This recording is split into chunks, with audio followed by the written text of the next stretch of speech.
وشفت جميع الاحداث بقى، فض رابعه وجامع الفتح والمرضى اللي جايين من هنا، تعاملت مع كل هذا الكلام.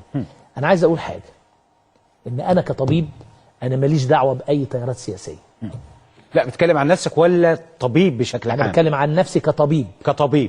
كطبيب انا ماليش دعوه باي تيارات سياسيه، وفي عملي انا في عملي، وانا الناس كلها عارفه كده. يعني انا كنت قاعد عميد، انا ما عنديش فرق ولم اكن ابدا باي ميول سياسيه طول فتره عمادتي، لا كطبيب ولا استاذ ولا عميد كليه، وكل الدكاتره وكل الاولاد عارفين كده، بميل فين ما بميلش فين دي حاجه خاصه بيا انا، لكن تصرفاتي مع الناس وتعاملي كعميد كليه وكطبيب انا لازم اكون زي ما بيقولوا بالانجليزي نيوترال، متعادل، وما يدخلش السياسه في عملي، ما تنتميش لحد ابدا.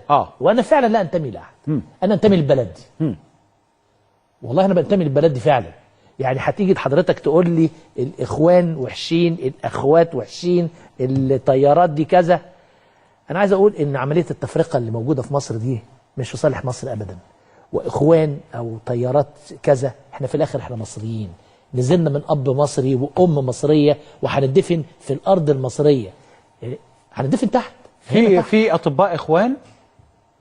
انا ماليش دعوه. حضرتك مالكش دعوه؟ انا ماليش دعوه، انا دكتور. ليه يا فندم؟ انا دكتور ومش سياسي، وانا مصر على كده وده رايي. هو ما فيش طبيب ممكن ما يعالجش واحد؟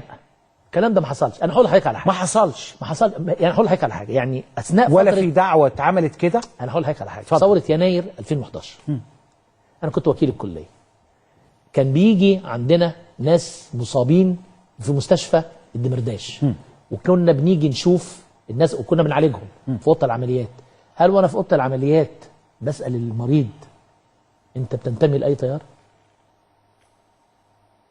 انا عايز راي. لا يمكن. انا دكتور وبس، انا بعالج العيان ده عيان وانا دكتور، وهي دي حقيقه وانا شفتها بعينيا. انا هقول لحضرتك على حاجه، فتره اللي هي بتاعت كانت اخطر حاجه شفتها ايام احداث جامع الفتح. حصل بقى في حصار في جامع الفتح، وحصل في ناس مصابين. نعم. وانا عايز اقول ان في يوم حصار جامع الفتح ده انا عيادتي قدام كليه كان 16/8 جامع الفتح. عيادتي قدام كليه طب عين شمس على طول. بالليل انا خلصت العياده حوالي الساعه 10:30 11، ورحت المستشفى. كان في مرضى مصابين بكميات رهيبه في مستشفى الدمرداش موجودين. الدكاتره النواب والمعيدين والمدرسين والاساتذه اللي كانوا موجودين كله كان بيشد العيان عشان يعملوا العمليه. العيان ده مين؟ محدش مالوش دعوه، احنا مالناش دعوه، احنا دكاتره، احنا بنعالج العيان وبس. لا جايز حضرتك دكتور احمد عماد. لا لكن في طبيب اخر. ابدا. لا حضرتك يعني انا باجزم بهذا لان انا شفتها بعيني، وانا مش كذاب مره تانية. انا والله لا اكذب. الولاد مفيش حاجه اسمها كده. مفيش طبيب اخواني يعرف ان ده ضابط شرطه ولا ما ضابط شرطه أبداً. ولا مش هيقول له لا مش هعالجك ويمشي ويسيب؟ ما حصلتش؟ لا ولا في مره؟ انا ما شفتهاش ابدا، انا ما بكذبش، ما شفتهاش. احنا بنشوف عيان، انا بشوف واحد او اديله حقنه بدل ما يديله بنج، يديله مثلا فيروس. مفيش كلام من ده خالص. ما بتحصلش ابدا. سياده وزير ابدا. انا مش بتكلم دلوقتي كوزير، انا بتكلم كطبيب وكاستاذ جامعه وكجراح عظام. ابدا. احنا كان بيجي قدامنا العيان في ايه يا ابني؟ في كذا، كسره ايه؟ كسره كذا، هنعمل ايه؟ هنعمل كذا. هنعمل كذا لمين؟ احنا مالناش دعوه. يا فندم حضرتك ما تعرفش كل المستشفيات.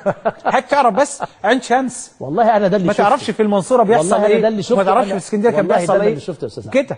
انا اللي شفته كده، وانا ده عايز ارجع اقول انا شفت كده. انا هقول اللي انا شفته. نعم. وانا يعني دي دعوه لكل المصريين مش للاطباء بس، ان احنا في عملنا ننقى بنفسنا عن اي فرقه عشان نتلم تاني.